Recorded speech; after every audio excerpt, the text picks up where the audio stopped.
Salut les mates, c'est Richard Crew, là pour vous servir bien sûr. Bon les mates, dans cette vidéo, qu'est-ce qu'on va voir? On va voir les conseils de ChatGPT pour réussir votre entretien d'embauche. Allez, top! Tching.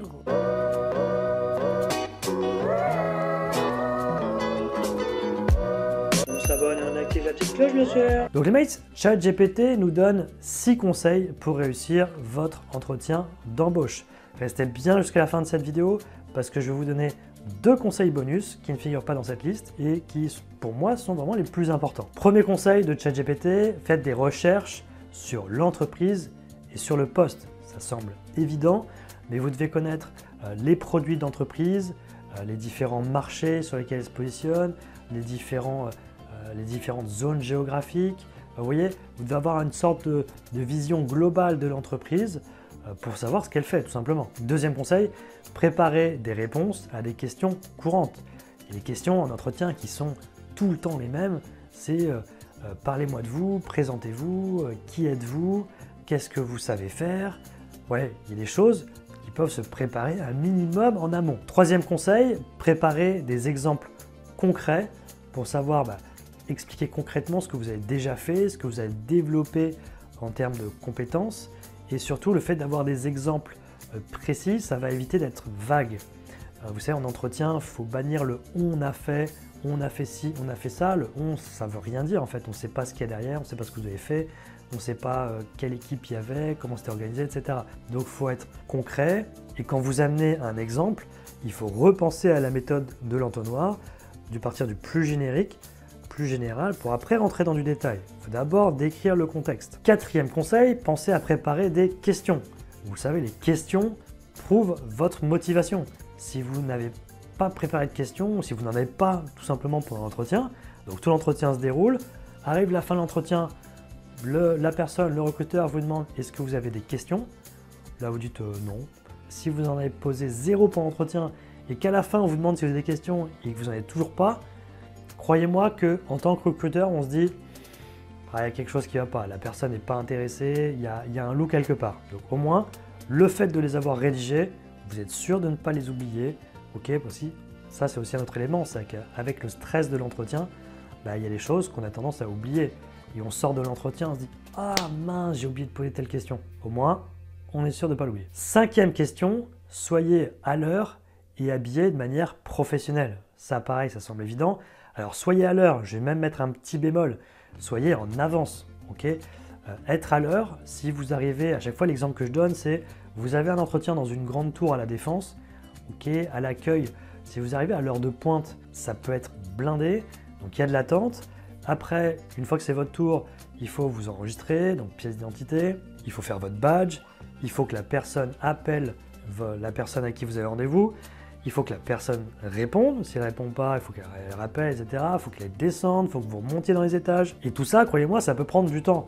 Donc si vous avez rendez-vous à 5 h et que finalement vous arrivez à 5 h pile, après l'entretien il peut démarrer à 5h10, 5h15, 5h20 et vous aurez beaucoup moins de temps pour faire une bonne impression. Donc c'est un peu dommage. Et concernant la tenue, si vous postulez à un poste de cadre, c'est évident pour les hommes, c'est costume, cravate. Alors la cravate, c'est de moins en moins nécessaire, mais ça fait toujours classe. Pour les filles, là vous avez plus de choix. Il faut juste éviter les tenues un peu trop tape à l'œil si je puis dire. Mais voilà, faites sobre, efficace et ce sera très bien. Sixième conseil de ChatGPT, entraînez-vous avec votre famille ou vos amis. Ou les deux, ok? Il n'y a pas de débat. Le truc, c'est que plus vous allez pratiquer, plus vous allez vous entraîner, plus vous allez progresser. Ça semble évident. Et moi, je vous conseille même de vous filmer parce que dès lors que vous allez vous filmer, vous allez pouvoir corriger les petits détails beaucoup plus rapidement. Croyez-moi, les tics de langage, le fait que vous ne souriez pas, le fait que vous parliez trop vite, voilà, tous les petits détails vont pouvoir se corriger très rapidement parce que vous l'aurez vu. Donc ça, c'était les 6 conseils de ChatGPT. Maintenant, je vais vous donner 2 conseils bonus qui, pour moi, ne sont jamais cités et qui font vraiment la différence. Le premier, si vous avez un profil pour lequel ça peut être utile, moi je vous conseille de venir avec votre ordinateur portable. Pourquoi? Parce que pour certains profils, ça va vous permettre de montrer vos réalisations, d'accord? Et ce sera beaucoup plus parlant que d'en parler à l'oral, voilà, avec une personne qui va devoir imaginer, etc. Si vous avez un profil technique, vous allez pouvoir montrer, par exemple de développeur, vous allez pouvoir montrer des exemples de projets que vous avez pu réaliser. Ok, vous allez pouvoir montrer du code, etc., des réalisations.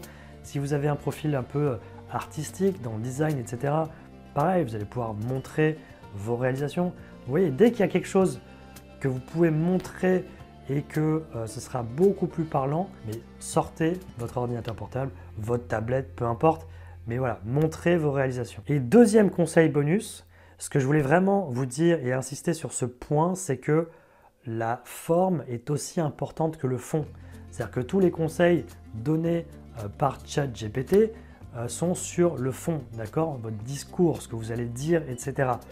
Par contre, vous pouvez avoir le meilleur discours de la Terre, ok, le meilleur ChatGPT, ce que vous voulez. Si la forme, ça ne marche pas, ok, le courant ne passera pas avec vos interlocuteurs et c'est pas vous qui serez retenu. Donc la forme est aussi importante, voire plus importante que le fond.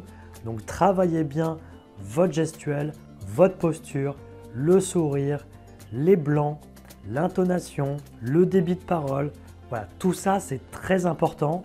C'est quelque chose qui ressort très vite dans le cadre d'une première impression.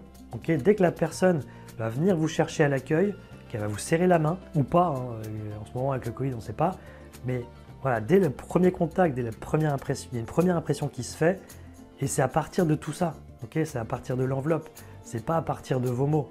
Après vous allez commencer à parler et il va y avoir une autre impression, mais la première impression c'est sur la forme. Voilà les mates, ce que je voulais vous dire. Si vous avez des questions, n'hésitez pas à les laisser dans les commentaires, bien évidemment, je me ferai un plaisir d'y répondre. Sur cette chaîne, il y a plus de 200 vidéos, donc franchement, vous devriez trouver réponse à vos questions. Sinon, il y a également le site internet réussir-son-entretien-d'embauche.com avec -6 entre chaque mot.